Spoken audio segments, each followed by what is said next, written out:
Alex. I'm one of the detectives on the case. And can we get you coffee or anything? Water, you good? Okay. We'll be in here in just a minute, okay?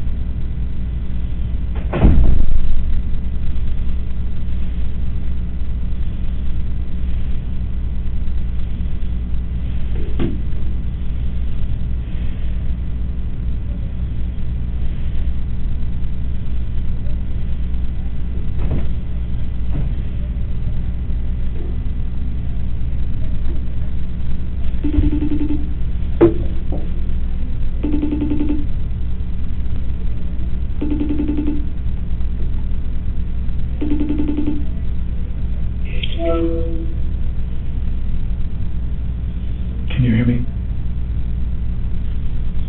Can you hear me? Can you hear me?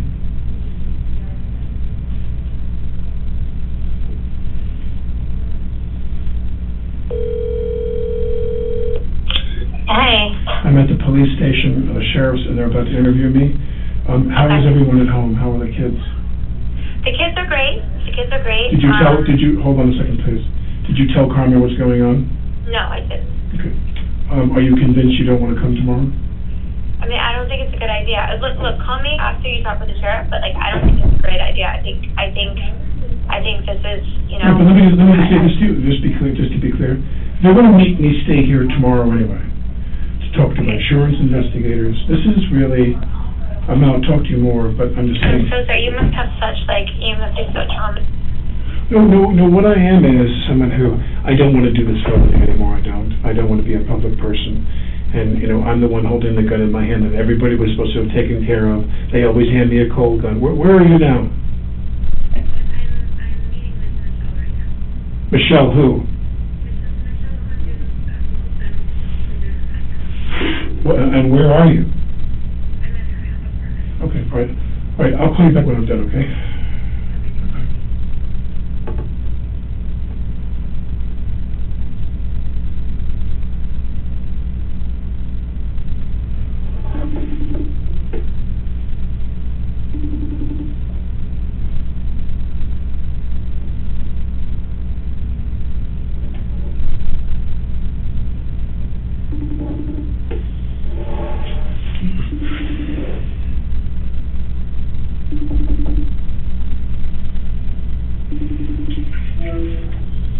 Hi, Alex.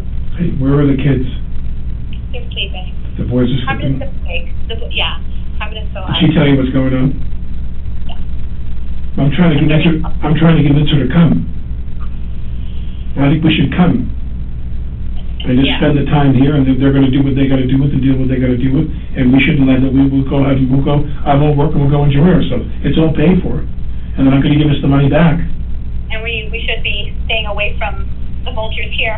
Are they outside? No, but I imagine they will be at some point. They're I going to think it's find a great out. idea. Now. It's a great idea. You should come for that reason also. All right, I'll call Carmen on her iPad, okay? Okay, yeah, she's on her phone. I'm very sorry, Ashley. Oh, you have no idea. You have no idea how unbelievable this is and how strange this is. And I'll explain to you later. Sorry, you're in this position. No, it's just... I hope that everyone's okay and that you're okay. I'll call you back. Thank you. Bye-bye.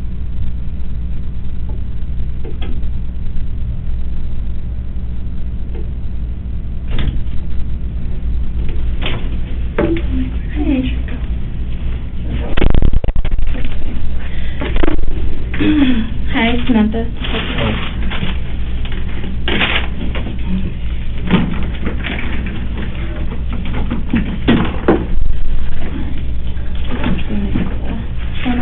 So, you know why you're here. For this incident that was unfortunate earlier. You have a copy page? Yeah. Yeah, I know you already agreed to talk to us and everything, and that's great. We're just going to go over the rights. She's going to read these to you as you understand them, and just sign an initial, and then if you read the bottom and agree to talk to us, Initial sign. each of them. as you understand them, yes. Yeah, so first one, you have the right to remain silent. Anything you say may be used against you in court or other proceedings. You have the right to consult with an attorney before making any statement or answering any questions, and you may have him or her present with you during questioning. You may have an attorney appointed to you to represent you if you cannot afford one or otherwise obtain one. If you decide to answer any questions now with or without a lawyer, you have the right to stop questioning at any time or to stop questioning for the purpose of consulting a lawyer. So my only question is, am I being charged with something? No, we're just interviewing. I don't, that's what I But I'm not worried because I'm not, We But have to do you're charging our me with job something. Yeah, no, just tell me that. at advising you your rights You want me to write my name here? because this is an investigation. It's just a formality. You have to do it, you're here, You we do it, appreciate you it. do whatever you want to do. What is today? It is the 21st of October.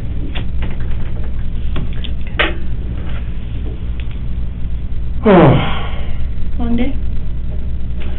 Well, what's interesting, not to digress on some commentary here, is that we've done this for 2 weeks and we did it the right way every day. Every day. You're on a set, you rehearse, they bring you what's called a cold gun. The gun is either completely empty, the chambers, or there is a cosmetic piece. So, for example, if you're the camera, and this is going to sound silly and specific, but if I'm pointing a gun close to the camera, you want to see into the cylinder that there's material in there, cosmetic material. So those rounds are cosmetic rounds. They put them in, and you rehearse, or even in a shot when you don't fire. I pull the gun up, and you see there's some material inside the cylinder. They'd hand me a cold gun, no charges. They always hand you a cold gun with nothing in it to rehearse. And then, when you shoot, and if you are shooting loads that are flash loads, and they're usually in 3 denominations, quarter, half, or full load rounds, so that the flash is bright, and the sound is loud, louder, loudest. Full load is loudest. So if you're outside, you want a full load, bang, you want a loud sound. If you're inside, you do a quarter load. Right before you shoot, everyone preps, crew puts the earplugs in, some put headphones on, the camera's there, very often there's a loose tight screen, but you're the camera operator and there's the camera, so I should always shoot off camera, you never shoot into the lens. And you shoot, and there's a flash and a sound. Now, I went to lunch. She disarmed me. I sat down. She being? Hannah, the armaments person. She was always handling the guns, 99% of the time. So I would, if I had a cosmetic rifle with no rounds, I'd hand it to one of her assistants. I'm sitting there. She disarms me, we go to lunch, we come back from lunch, and they hand me the revolver, the Colt. And I just like the name, it's Hannah again. They arm me, and you're assuming, as we've done every time, that it's a cold gun for the rehearsal. And I put the gag in the shot, you're the camera, because I have a coat, and I have a holster, and I pull the coat over, and I kind of cup my hands like I folded my hands. And then I'm going to slowly sneak the revolver, the Colt out, and turn and shoot these other guys, or try to shoot them. I take the coat over the thing, the camera's there.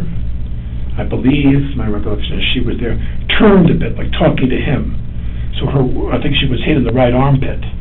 But this is all I know, and that is that I take the gun out in the rehearsal. Really, he wants it very dramatic and very slow, I'm trying to sneak up on them. I take the gun out, and as it clears, as the barrel clears the hole, turn and cock the gun over here. I turn and cock the gun goes off. It's supposed to be a cold gun. Nothing. No flash charges, nothing. Now, this is a puzzle to me, and this is making me very emotional now, but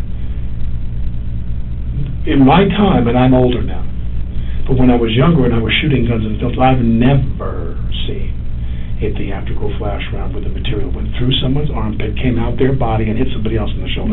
I'm wondering if your department is prepared to go find out what comes out of his shoulder surgically. Is that a live round? That's what we are actually looking at. Is that a lot? Because it doesn't make any sense otherwise. Yeah. It hits her in the armpit, comes out her shoulder, goes into his shoulder, and he just told me on the phone, I talked to Joel. He said, they showed me the x-ray, and the shape of the thing in my shoulder is the shape of a bullet. Now, all the rounds, I was told, you need to verify, I think this is an important note, they take the gun, they enter and all the rounds that are in there were either dummy rounds, no flash, cold rounds, or rounds with a flash. In the rehearsal, there should have been nothing. It should have been a cold gun with no rounds inside or dummy rounds, cosmetic rounds, no flash. I take the gun out slowly, I cock the pistol, bang, it goes off, she hits the ground. She goes down. He goes down, screaming. He's like, Jesus Christ, and I'm going, and I thought that maybe sometimes the wadding can come out if you're closer to get a burn. 2 actors who killed themselves with guns, with theatrical guns, John Eric Hexum and Brandon Lee, they put the live round in, and I'm told even with the flash powder, you can cause contusions and you can do a brain bleed and die, which both of them died. Right. I think with Brandon Lee, there was a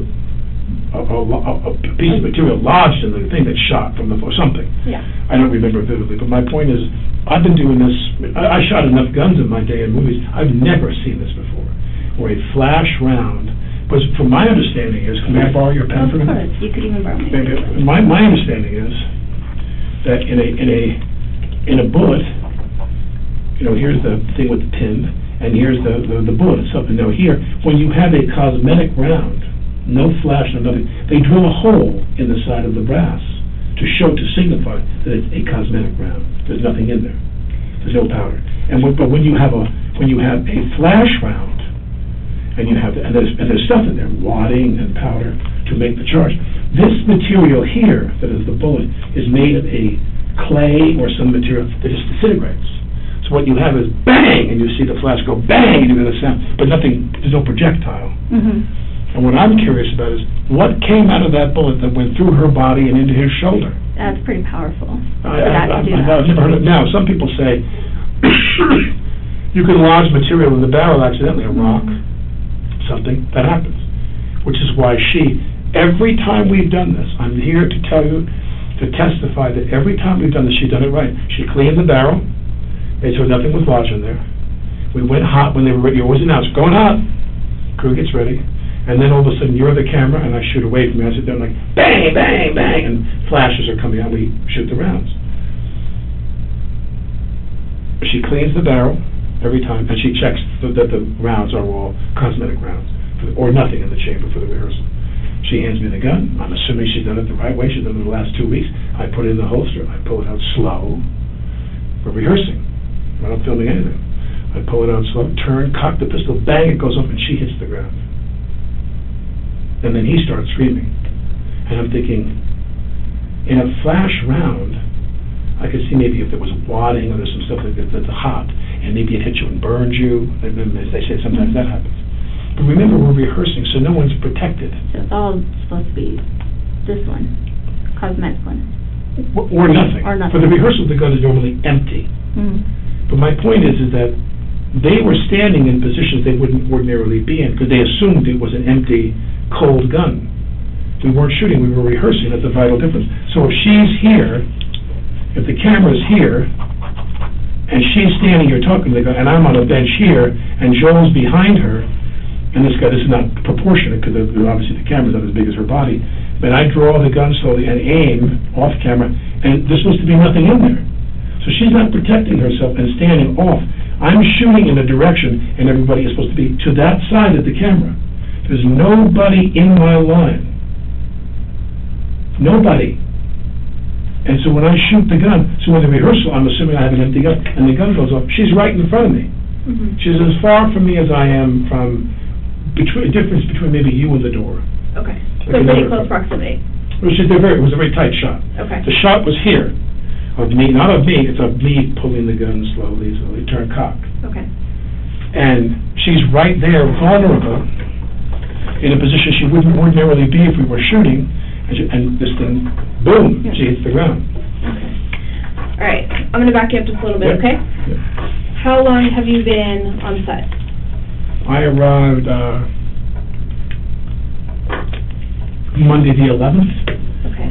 And started my fittings, and they were shooting the week before. And the 11th of October? Monday the 11th, I flew in from New York. I flew from New York to Denver to Albuquerque, because there's no direct flights here, and then drove from Albuquerque to here, rehearsed and fitted, and did all my preparatory stuff. But that was in October, correct? That was Tuesday the 12th, yeah. I flew on the 11th, rehearsed on the 12th, started shooting the 13th, Wednesday the 13th, I started shooting. Okay. We shoot a Wednesday through Sunday schedule. We're off Monday, Tuesday. Mm-hmm. So the entire time you've been on set, have you seen the same armorer? And her crew, yeah. Everybody. How many people are on her crew? My guess is that what I witnessed is 3, Okay, all young women. Hannah and 2 other women. all right. And very often they're tasked with me, because we're not shooting every day, guns, there's no armaments every day. They dress me with my holster, my knife. The film is set in 1888, so I'm armed with the classic weaponry of the cowboy era. Okay, And so they would make sure I was dressed properly. 85% of their task is to make sure I'm dressed with everything properly. The armorers? The Or armorers, just... well, the armorers, wardrobe doesn't necessarily, they sometimes trade back and forth, but wardrobe doesn't necessarily deal with my holster okay, and the knife, because that's a prop. The armorer, Hannah, and her team, they dealt with me being knifed and that being lashed properly, so it looks proper, okay, and the holster. okay. So it was And, wardrobe as much as it was props, as much as it was armaments. okay. Do you know Hannah's last name? No. Do you know what she looks like, or can you Yeah, describe what she looks like? multicolored hair, glasses, not too tall. Everyone knows her pretty well because her father is a very famous armaments guy. He's a guy that did guns in movies for decades. He's very well known. Okay. She's the daughter of this famous gun guy, movie gun guy. And what about the other girls in her crew? I don't remember their names. Okay. Do you know what they look like? Blonde, thin, not too short, kind of medium height, and brunette, someone on the shorter side, maybe the same height as Hannah, brunette, and also there's you go back and forth between, they're wearing a mask most of the time on set. They've been ordered to do that. But I've seen them with their masks off. Okay. All right. What time did you guys start today? I don't know what time they started. I came in slightly later because they had a couple of shots without me in the morning, so I came in at, I guess I arrived there at like about 7:45. Okay. Normally I'm there at like 6:30. All right. And then anything abnormal in the day? Who handed you your weapon in the day? Hannah. Hannah did. Okay. And physically handed or put it in the holster? Handed it to me. Okay. She would show me the gun. Okay. Or she'd say, cold gun. She'd say, test it, or some language to indicate, as she handed me the gun, that it was fine. And she'd say, do you want to check? Okay. And I always didn't want to insult her. I said, because we never had a problem. Yeah. And I said, I'm good. So, and the first AD very often will ask, periodically, he'll say, let me check.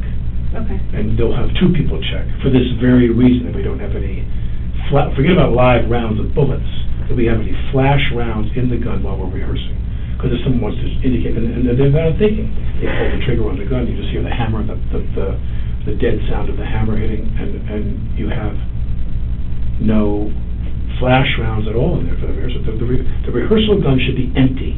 Okay. And as I said, for the 2 weeks I've been shooting, it has been empty. We haven't had one problem. And you have you physically checked that, or just by her telling She you? announces to me that it's clean. Okay. She'll say, cold gun, we rehearse.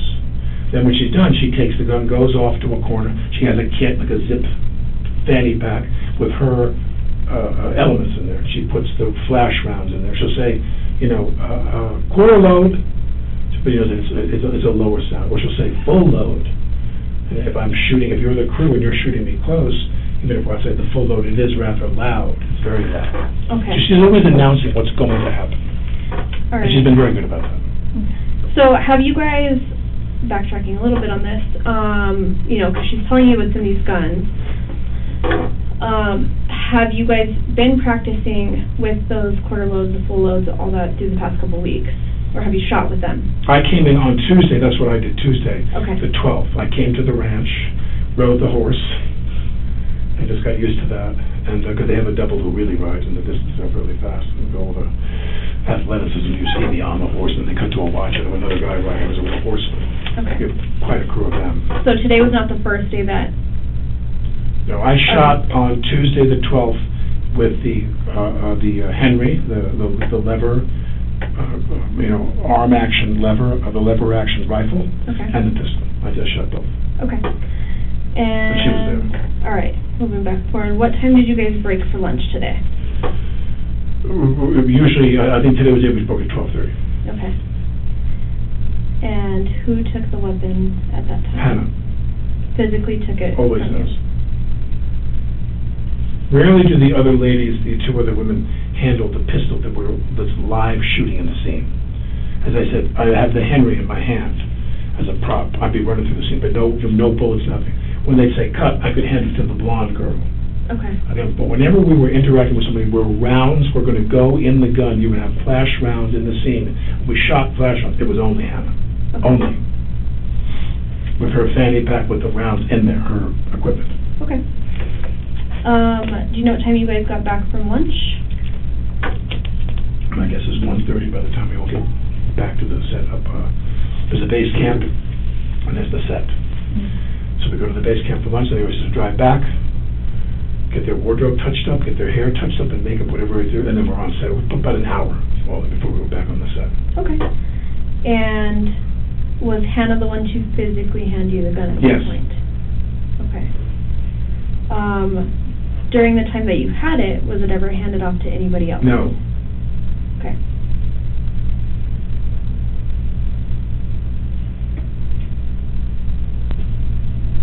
Did you see where she got the gun from? No. Okay. She has a station somewhere with all her stuff. Okay. The elements and a gun and a couple different guns. Guns for the other actors, and so she has all the guns. Is anybody else allowed in that area? I don't know, but I know that on this, I've never seen anything that was out of the ordinary. She had like sometimes they have a cart, like almost like if you were using like a hospital catering, you know, there's like a big plastic tray, a dark plastic tray, 2 levels and wheels. I think that's what she has, but many of the departments have that, and on that tray would be her, or something like that. I don't recall what exactly hers was, but they have a station that they bring to the set for her to put all of her stuff, and if the weather is cooperative, and sometimes they put it under a tent if it looks like it might rain and rain and damage the property. But she has a little place she would go to, and I think she has a truck where she stores it. When they wrap, everything goes into a truck and she takes off with it. It's her responsibility to secure the prop weapons. Everything in there. Which are real guns. They're real guns. Can you actually describe the gun to me? It's a Colt, a period Colt. In our emails back and forth when we were prepping the film, she showed me just a couple different styles of guns. This is not a big budget movie, so we didn't have a lot of choices. You know, she showed you 3 or 4 choices. I said, give me the biggest gun you've got. Okay. And so I didn't. She showed me different guns by email and different knives by email. Cruder knives that were made like someone fashioned the handle out of like elkhorn or things. I took a traditional knife, a leather strap, a handle.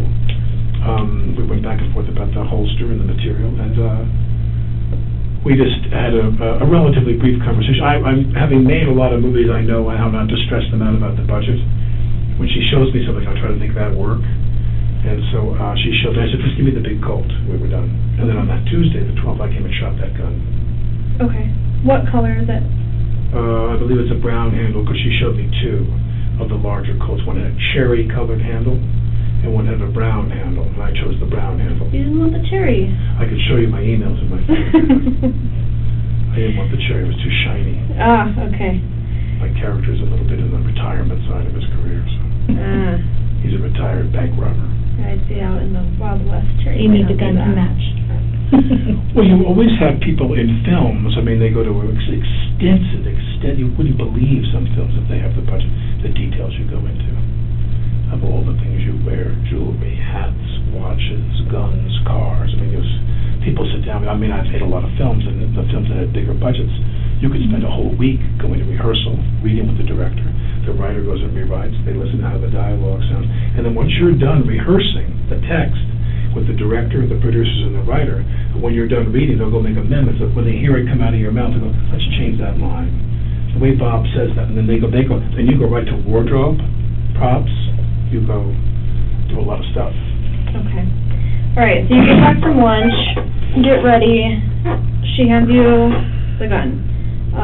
Was this inside or outside? We're inside the church set. And was it the first rehearsal that the incident happened? Yeah, I believe so, because we talked about, as we were going to lunch, we're always talking about what's next. Okay. So as we were rehearsing scenes, he said, now I want to do a scene where we've done other shots before lunch. He said, when we come back from lunch, we'll do this. And he said, I want you to pull out, show me. Because I was showing you what I thought was the best angle, to see the glint of the gun under my coat. because you want the scene to work, the shot to work. So where the holster's here, if the gun is here, my coat comes around, and I held my hand like it was like I was just cupping my hands, like I was just resting. Okay. And I showed him in the rehearsal. So when we came back after lunch, we rehearsed for the camera, and I took the gun. I'm showing him. I'm going to go like this, like this, like this. Cock and turn. Bang! It went off. The first time. Okay. So it was your. It was the very first time that we were shooting that shot, that we were rehearsing for that shot. Okay. That camera shot. And you may, if you don't know this, did you happen to see? So obviously you guys left from your upper shooting area to go have lunch, or did you eat lunch up there? No, we always go back to the base camp for lunch. Okay. For the stage. Did the armorers, or did you see the armorers go down? No. No. Nor would I. Okay. Yeah. Well, once they're gone, I'm gone. Okay. Do people stay up on set, or does everybody go down? Well, there are many people who will forego lunch. Okay. I take that back, not many. There are some who will forego lunch because they have work to do. Okay. Some will hold them a plate, they'll bring their own lunch. Many people, they make sacrifices because of their pride for their department. Mm-hmm. They may sit there and say, I think I need to paint that wall and touch up that wall. I think I need to distress those boots. They all have work to do. Mm-hmm. And very often, a small number of people will stay up top while we drive down from the set to the base camp. The caterer is there in need, but maybe a modest number of people stay up there. Okay. All right, and then I just want to clarify, really, I know you were drawing something. All right, so when you had pulled out the gun, obviously you were not at the cameraman, but you had identified there were two people there. Can you tell me who those people were? My recollection is that the operator was there. He's a Steadicam operator. Okay. He's a man who, there's either a camera on sticks that's stationary, or there's a man who operates a Steadicam that moves. The camera operator was there behind the camera, and she was to his right. And who is she? That's the one I'm asking. Helena, the cinematographer. Okay. The camera director. And she was right next to the cameraman? She was to his right, to my left. And who was behind her? Joel. And he is? The director of the movie. Okay.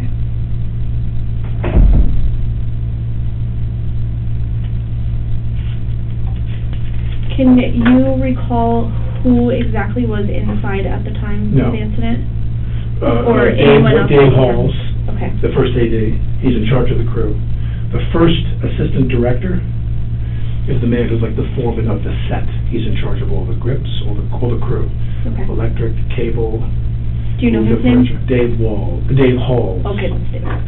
Dave Halls is always there.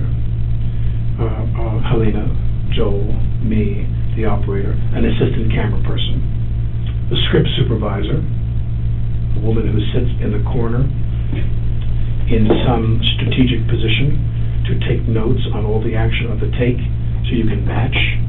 If one day you're doing a scene, you sit there and go, what is your first name? Samantha. So they're like, Samantha, you know, it's really important that you and I get together and talk about that case. You drank, when did you, she makes notes, so we match every take. That's called continuity. That woman who does continuity, she's always there watching. She was in the room. Okay. She's an older woman, like in her 60s, maybe with, that colored blonde hair, maybe, or brown hair. But I forget her name now, but so there's a group of people that are always there for every shot, even if you're in a kind of a cramped interior. This set of this church is not large, so then the rest of the crew's outside. In that side was a limited number of people, maybe 8, 9, I don't remember.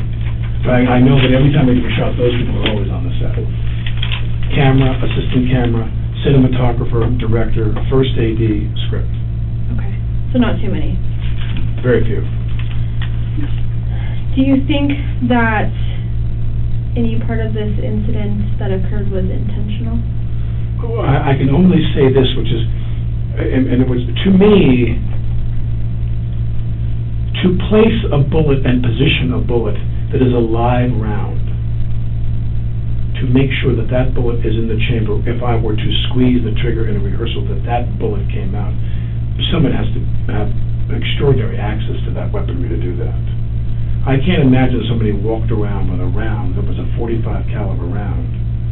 So you see, other people on the set were speculating that if it was a .45 caliber round, she'd be dead. It would have blown a big hole in her. And so we're wondering, was the projectile that went in or some foreign material stuck, and it was an accident, it was a flash round, and something came out of the barrel. They didn't check. They always check. But to your experience with these armorers... I've never heard of anything like this in my life, ever. Okay. I've never heard of a projectile coming out of a prop gun that went through a person's body, regardless of her being a smaller woman. That the bullet went in here, I'm told, went in here, came out here, her shoulder or whatever, and went into his body. And I've never heard of that in my life. I don't know of any projectile with a gun in a flash prop gun that could accomplish that. Now, if somebody put a live round in there accidentally, see, a very important question for Hannah is, have you ever commingled live rounds with theatrical rounds in your kit? Because they're forbidden to do that. Mm-hmm. According to, I think, the union rules and the safety rules for all the unions, you're not allowed to do that because of the fear of what will happen that you commingle. So whether